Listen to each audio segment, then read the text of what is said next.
Chicken roast প্রত্যেকটি মানুষের একটি ফেভারিট খাবার। তো বিয়েবাড়ির প্রধান আকর্ষণ হয়েছে রোস্ট, আর আজকে আমি আপনাদেরকে বানিয়ে দেখাবো অসম্ভব মজার, জুসি আর খুব সহজ রেসিপিতে একটি চিকেন রোস্ট। তো দর্শক শ্রোতা, আশা করি আজকের রেসিপিটি আপনাদের ভালো লাগবে। তো চিকেন রোস্টের জন্য আমি চিকেন নিয়েছি 14 পিস। তো চিকেনটা আমি ভালো করে ধুয়ে কেটে নিয়েছি। একটা মুরগিকে আমি 4 খণ্ড করে নিয়েছি, ঠিক এরকম। এখন আমি একটি মশলা তৈরি করে নেব। নিয়েছি ছোট এলাচ 8-9টি, বড় এলাচ একটি, দারচিনি নিয়েছি 4-5টা টুকরো, জয়ফল নিয়েছি অর্ধেকটা জয়ফলই যথেষ্ট, এর থেকে বেশি দরকার নেই। নিয়েছি জয়ত্রীর 5-6টা ফুল, একটি তেজপাতা আর লবঙ্গ 4-5টা। কিশমিশ নিয়েছি 1/3 কাপ পরিমাণ, আর 1/2 কাপ নিয়েছি কাঠবাদাম।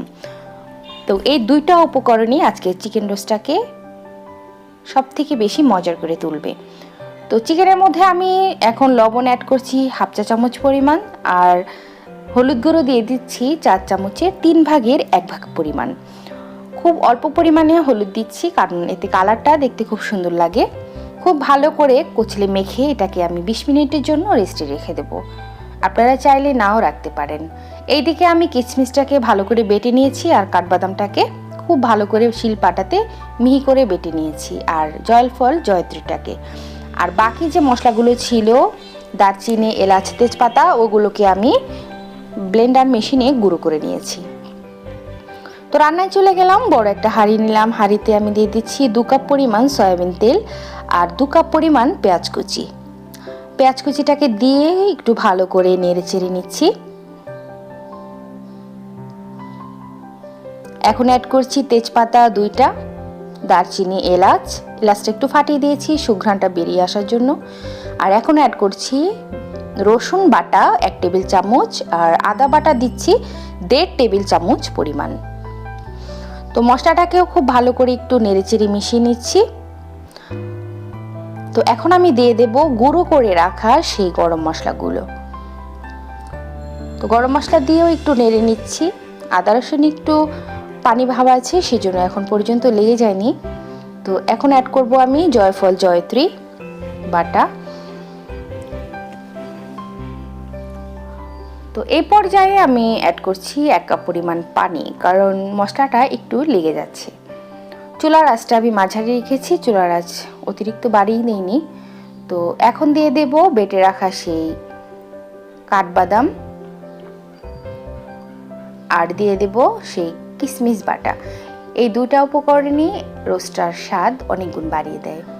আপনারাও চেষ্টা করবেন অবশ্যই এই দুটা উপকরণ ব্যবহার করতে।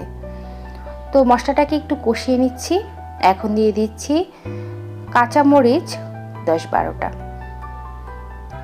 আর দিচ্ছি লবণ 1 চা চামচ পরিমাণ। লবণটা আমরা যেহেতু চিকেনে আগেই কিছুটা ব্যবহার করেছি, তাই লবণটা আমরা পরবর্তীতে চেক করে বাড়িয়ে অথবা কমিয়ে দেব। তো মশলাটা কষে এসছে, তেলগুলো উপরে চলে এসছে। এই পর্যায়ে আমি সবগুলো চিকেন দিয়ে দিচ্ছি।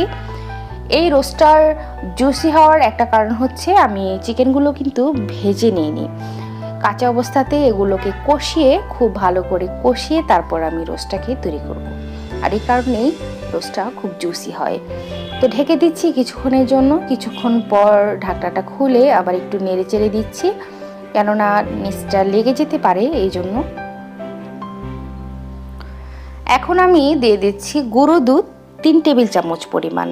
গুঁড়ো দুধটা এভাবে সরাসরি ব্যবহার করলেই চিকেন রোস্টের স্বাদটা অনেক বেড়ে যায়। আর দিয়ে দিচ্ছি চিনি 1 টেবিল চামচ পরিমাণ।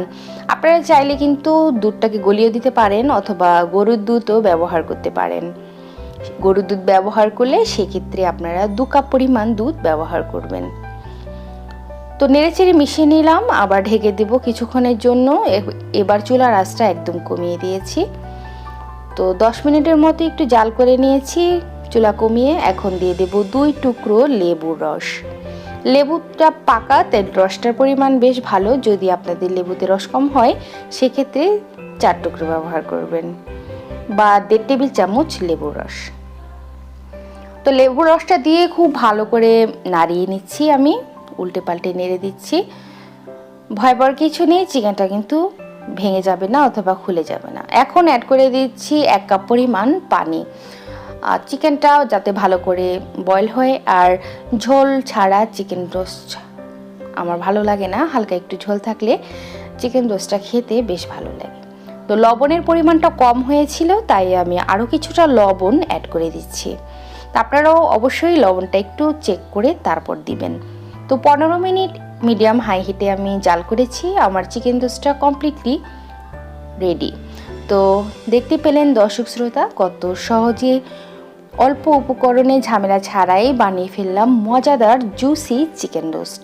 তো আমার আজকের এই রেসিপি আপনাদের যদি ভালো লেগে থাকে, আমার চ্যানেলটাকে অবশ্যই সাবস্ক্রাইব করবেন, লাইক কমেন্ট শেয়ার করবেন। আপনাদের একটা লাইক, একটা কমেন্টস আমাকে কাজ করার অনেকটা উৎসাহ যোগায়। আমার এই ছোট চ্যানেলটার পাশে থাকবেন সবসময়। সবাই ভালো থাকুন, সুস্থ থাকুন। আল্লাহ হাফেজ।